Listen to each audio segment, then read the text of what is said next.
This Inter-Services Championship is about to take another twist. After match week 1, we kind of don't really know where it's going to land at the moment still. It's still up in the air. What can the Navy do as they arrive into the tournament? And as we mentioned, for the RAF, must-win circumstances at Fratton Park. Georgia Asprey says, have a good game. Uncle Sol, hope you score for your new baby Jude. Love from Solomon. Good to see family watching along as well. Keep the kids up for this one.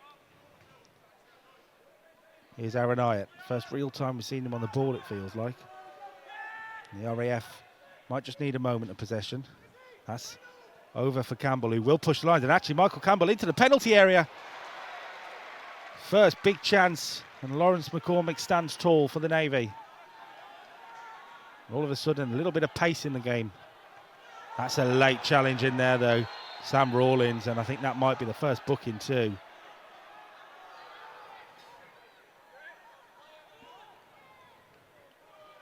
Ryan Fagan, who scored the goal for the Army last week. And what a goal it was as well. What a goal it was. Completely confused the RAF keeper, Ben Binns. Here's the Navy coming forward. He's done well there, Hurd, and he's won a free kick.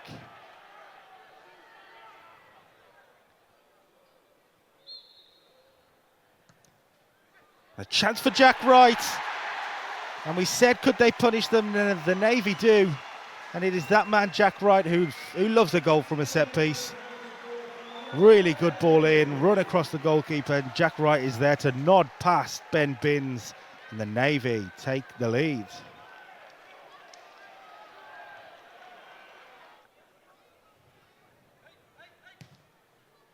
And the ball in. Flicked on and headed away. Chance for the volley for Smith. Deflected. A brilliant save by McCormick. McCormick does so well. Because that could have gone anywhere off the deflection. Smith's volley on its own probably wasn't that threatening, but the deflection sent it anywhere. Good hands from the Navy keeper.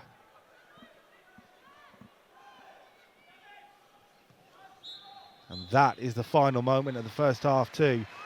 Pretty much sums it up. Yes, the RAF had a good opportunity there, but good hands from the Navy keeper, and the Navy have won majority of the battles out there in that first half. Walker back to Cameron Quett, number 8 on his back, finds a ball in. It will easily fall for Jans Baker, and it's going to go in. That's over the line, but the flag's up. The flag is up, and the Navy do not get their second goal.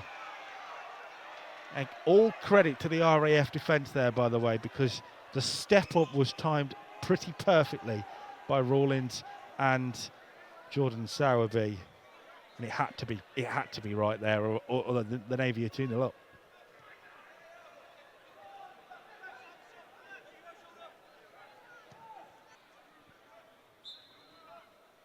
Sol thought then to take this free kick for the Navy as we approach the final 10 minutes. Manny Roche has tried to hold it up there, wasn't able to. Good header by Jack Wright again. Manny Roche has gone down, and Phil Bryce just pinged it off him. Chance though, Jake Walker for the Royal Navy. And that will be a Navy victory at Fratton Park. A hugely important goal, really, for the stake of the title race. Jake Walker provides that composure, and the Royal Navy have what surely is now the win against the RAF. Walker, the whip it in. Ben Binns has come, not got anywhere near it again, and it's still alive. Jack Wright, and it's in the back of the net. The Navy have the third. I think it's the substitute, Dan Greet, who might have got a first ever Royal Navy goal off the bench. A pretty perfect night in the end for the senior service. And if there's a goal there that quite summed up the differences between these two teams, that was it. The RAF all over the place at the back, the Royal Navy quick to take advantage. As the time ticks over the 5th of the additional minutes. There we go. The RAF have been put out their misery. The Navy have won comfortably tonight, a 3-0 victory. And the champions look mighty frightening. I think they've done really well there. I think what they've also done from a coaching side of things was bringing Sanchez off. He didn't look injured when they brought him off, so they've played him for X amount of time to keep his legs fresh for next week when they play us. I think that's a thing that we need to look at as well from an Army point of view. Well, I'm here with the Royal Navy captain, Lars McCormick. Lars, 3-0 win, you must be absolutely delighted with that result tonight. Yeah, I don't even think we got started either. That's what makes it even better. We really bopped them off the park. They gave us a good game, but I think we were just levels above. It's just amazing to go into next week and then we've already got a win. Of course, that Jack White goal in the first half really set you up for a really good second half. Bit of a break lock going into throughout the second half, but 2 goals within the space of a couple of minutes. That's absolutely amazing result. Yeah, definitely. I think they came at us. We created our own pressure in the first half and we only went in 1-0, probably a bit disappointed. We thought we could have been in a few more, but once the taps opened, then that was it really. I thought we should have had 5 or 6 really. Of course, we spoke the other day about how you're taking on the captaincy for the senior services, inter services, and that you would not be approaching these championships differently as you've done in the past, but was it everything you thought it would be? Yeah, it's just an absolute privilege, to take this while DK's away. It's just absolutely amazing for me, especially as I'm coming to the end of my career. It's just sort of typifies it really, and absolutely proud as punch to wear the armband. And of course, with this result tonight, if my maths is correct, you would only need to draw the Army next week. How will you be approaching that game?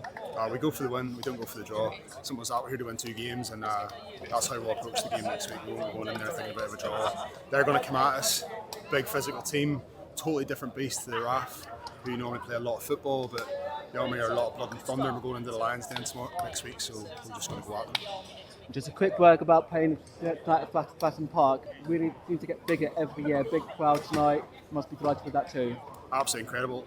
Helen Richardson deserves all the praise for this. She digs out blind, got the crowd here, and she just put on an absolute spectacle for us. For us just to perform 2 teams, and hope it's many more years to come we get to stay here. Get on! There's a big chair! Yeah!